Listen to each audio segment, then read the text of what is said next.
Number 21 दिया गया है, एक व्यापारी दो कंप्यूटर एक ही कीमत पर बेचता है, तो एक पर 30% लाभ, दूसरे पर 30% हानि होती है, तो शुद्ध लाभ ला हानि क्या होगा? तो 30 माइनस 30 प्लस 30 गुणे माइनस 30 बटा में 100, यानी कि ये आ जाएगा हमें माइनस 9% का मतलब हो जाएगा कि 9% हानि होगी। ए और बी की मासिक आय 4-3 में है, 4-3 में आय दिया गया है और खर्च दिया गया है 3-2 में, और प्रत्येक की बचत जो है वो 600 है, मतलब एक के लिए। तो पूछ रहा है कि ए की मासिक आय कितना है, तो एक के लिए 600 है, मतलब ए की मासिक आय 4 के लिए आ जाएगा 2400 रुपया। क्वेश्चन नंबर 23, दो स्टेशनों के बीच रेल का और बस का किराया 3-4 के अनुपात में है, तो 3:4 है। रेल का किराया 20%, बस का किराया 30% बढ़ता है, तो किराए का अनुपात क्या है? तो 20% मतलब 120%, 30% मतलब 130%। तो परसेंटेज एक 0 कट जाएगा, बटा में भी लिख सकते थे, 4 से कटेगा ये 3, यानी कि 9:13 आ जाएगा। जब n को 17 से भाग दिया जाता है तो भागफल 182 के बराबर आता है, तो भागफल 182 आता है, और भागफल और शेषफल के बीच का अंतर 175 है, मतलब कि ये आ जाएगा 7, और 17 से भाग देना है, मतलब कि जो नंबर n है ये आएगा 17 गुणे 182 प्लस 7, 7 दूनी का 14 और 7 21 का 1। अब इकाई अंक 1 में एक ही ऑप्शन दिया गया है, अदरवाइज आप गुणा करके करना है तो कर सकते हैं, तो 3101 दिया गया है। 240 व्यक्तियों के लिए 48 दिन का भोजन पर्याप्त था, 160 दिनों के लिए कितने, 160 लोगों के लिए कितने दिन तक भोजन चलेगा? तो ये 80 से कटेगा 2 और ये 3 2 से भाग देंगे तो 24, यानी कि बी आ जाएगा 72 दिन। क्वेश्चन नंबर 26, एक खोखला लंब वृत्तीय बेलनाकार पात्र जिसका आयतन भी है, जिसका व्यास ऊंचाई के बराबर है, तो मतलब ऊंचाई जो है वो 2r के बराबर हो जाएगा, तो इसका वॉल्यूम जो आ जाएगा वो πr² इंटू 2r। इसके बाद अधिकतम संभव आयतन का गोला इस पात्र में डुबाया जाए तो बचे हुए भाग पानी का आयतन क्या होगा? तो इसमें जब गोला डुबाएंगे मतलब 4/3 πr³ का, तो πr³ तो कट जाएगा, 2 से कटेगा ये 2, मतलब कि पहले 1 था और 2/3 गोले का आयतन है, तो 1/3 आयतन बचेगा, मतलब कि v/3। इसमें हमें पूरा कैलकुलेट करने की जरूरत नहीं है।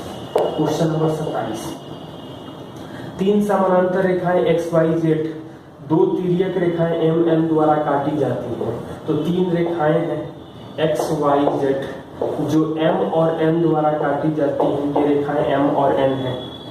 अब ये कट रही हैं PQR पर, मतलब PQR और LMN, और ये दिया गया है PQ 3 है, ये QR 9 है, MN 10.5 है, तो ये लिख सकते हैं 3/9 बराबर LM/10.5 कटेगा 3 बार में, मतलब 3.5 आ जाएगा, तो LM का मान आ जाएगा 3.5 सेंटीमीटर। क्वेश्चन नंबर 4 सेंटीमीटर त्रिज्या वाले एक सेक्टर का क्षेत्रफल दिया गया है, तो रेडियन माप क्या होगा? तो 25.6 बराबर θ/360 पाई 4 का स्क्वायर, तो मतलब ये 16 से कटेगा तो 1.6। अब यहाँ हम लोग ये जानते हैं कि थीटा π/180 करेंगे तो 3.2 आ जाएगा, और यही तो होता है रेडियन, मतलब ये 3.2 रेडियन में आ जाएगा। समकोण त्रिभुज के बारे में कौन सा कथन सही है? तो समकोण त्रिभुज में ये सारे ऑप्शन लंब केंद्र के बारे में चर्चा कर रहा है, तो लंब केंद्र होता है कर्ण शीर्ष पर, समकोण के शीर्ष पर होता है, और परिकेंद्र होता है कर्ण के मध्य बिंदु पर। तो यहाँ पूछ रहा है, ऑप्शन दिया गया है लंब केंद्र त्रिभुज के अंदर होता है नहीं, त्रिभुज के बाहर होता है नहीं, लंब केंद्र त्रिभुज पर स्थित होता है, हाँ त्रिभुज पर स्थित होता है, ये ऑप्शन होगा। तो ये 29 में आपको सी वाला ऑप्शन आ जाएगा।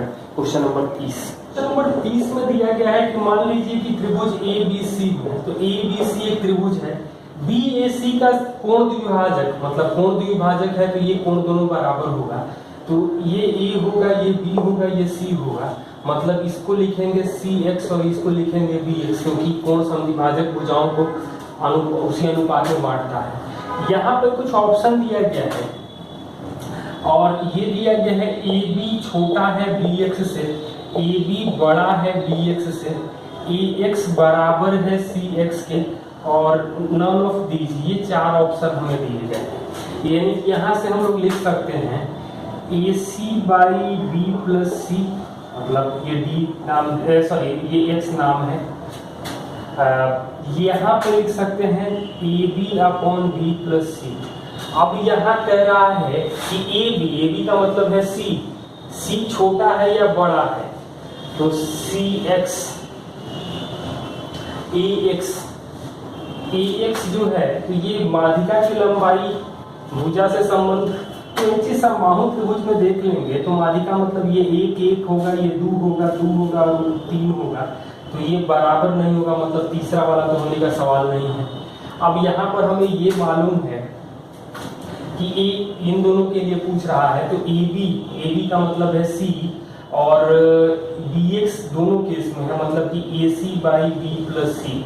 ये साफ साफ दिखाई दे रहा है कि ए अपॉन बी प्लस सी करेंगे तो त्रिभुज में दो भुजाओं का योग हमेशा तीसरी भुजा से ज्यादा होता है, मतलब अंश कम होगा, हर ज्यादा होगा, तो ये सी को कम कर देगा, मतलब सी में हम 1 से कम से गुणा कर रहे हैं तो वैल्यू सी से कम होगी, इसका मतलब होगा कि ये बड़ा होगा, तो ये वाला आंसर आ जाएगा।